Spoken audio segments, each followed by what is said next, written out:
Hello everyone, কেমন আছো? আশা করি সবাই ভালো আছো। রূপা কিচেন কোয়ের তরফ থেকে সবাইকে স্বাগত। দেখো, আজকে আমি ডিম রান্না করবো আর ডিমটাই খাবো। কেন ডেলি মাছ মাংস এখন আর ভালো লাগছে না, আজকে যার জন্য ডিমের ঝোল করব। দেখো, এবার আমি ডিমগুলো ভেজে নেব। ডিম ভাজা হয়ে গেছে। এবার আমি পরপর মশলাগুলো সব দিয়ে যাব। প্রথমেই আমি একটু কালো জিরা দিয়ে দিয়েছি। এবার আমি দিয়ে দেব পেঁয়াজ বাটা,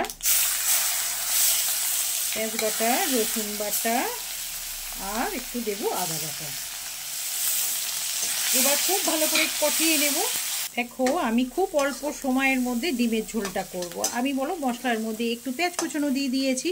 এবার আবার মশলা দিতে হবে।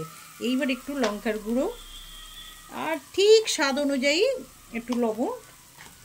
এইবার একটু দেব জিরের গুঁড়ো।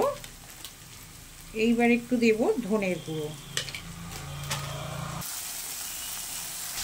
দেখো দেখো তো, সব মশলা তো সবাই তো জানে, রোজের মশলা ডেলি আদা রসুন পেঁয়াজ জিরে ধনে লঙ্কার গুঁড়ো হলুদ এগুলো তো দিতেই লাগে না।